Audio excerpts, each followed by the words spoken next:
3 things that I would do differently if I would start my product manager career today. First, understand the problem that you are solving. Understanding the problem that you are trying to tackle is probably the most important aspect of your work. What is that problem that your product or your service is trying to solve for your customers? This is key. This is very important. If you don't spend a lot of time understanding this problem, many of us, what we're going to do when we start as a product manager is jump into a backlog, try to organize tasks, try to organize or come up with a plan, trying to come up with a roadmap. Those things are very important, but you really have to understand the problem that you're trying to solve and familiarize yourself with it. Otherwise, you're doing it wrong. And probably the results are not going to be what your customers expect. Number 2, interview your stakeholders, but also your customers. This is going to help you understand all about the current situation of the product that you're starting to work with. What is the problem that you are trying to solve? Your customers are going to help with that. They might not answer you that directly. And obviously it's going to help with the first topic that I was talking about. But you have to have structured interviews with your customers, with your stakeholders that are going to help you understand, okay, what is the problem that we are trying to solve here? How we are trying to solve it? What are the alternatives for our problem? What are the things that our customers are looking into or they are doing instead of using our product to solve that problem? Are they using just pen and paper? Are they using some competitor product? Understanding which situations our customers are using our product, what roles those customers have, what are they in the company? They are not just the company itself.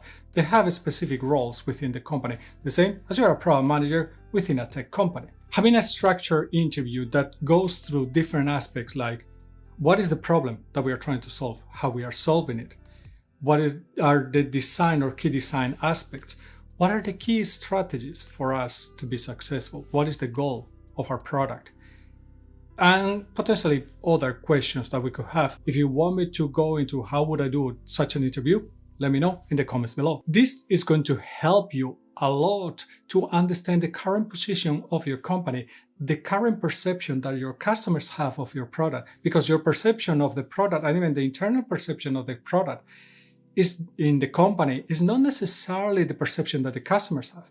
And this is very key because the customers are the ones that are going to use your product. So their perception is the right, correct one. Whether or not you might agree or not with the perception that you have internally in your company, that's a different story. But understanding this is going to help you understand, okay, better positioning. What are we doing with this product? Where should we be taking it in the future? Do we have a common understanding of the strategy, the vision, and our goals for our company? All these things, really key. Understanding the common internal dynamics of the company.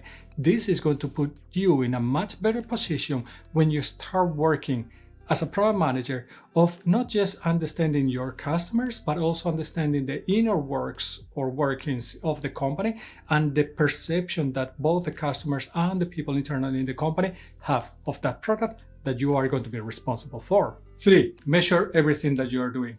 Go through all the data that you have available. Most likely, there's going to be a lot of data that probably is available within your product. This can be metrics, product metrics. It can be also user interviews. It can be sometimes feedback forms, surveys, so on, that are going to help you understand if all the results that you have been getting from those interviews, from those understanding of the product, are validated by the data that you have internally in the company. Is it true what I've been hearing, or is it just like a one-off?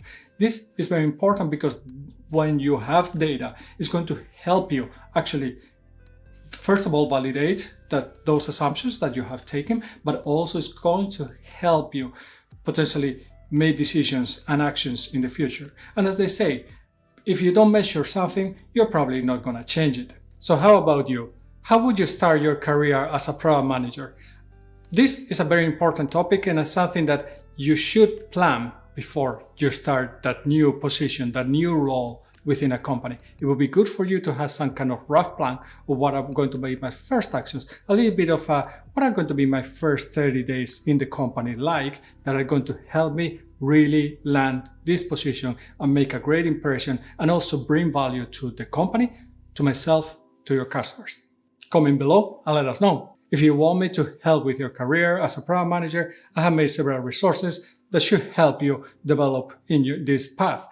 Go check them out in the description and the pinned comment down below. If you enjoyed the video, give it a like. It helps YouTube spreading the video to other people that might be interested in it. I will see you in the next one. And remember, stay safe.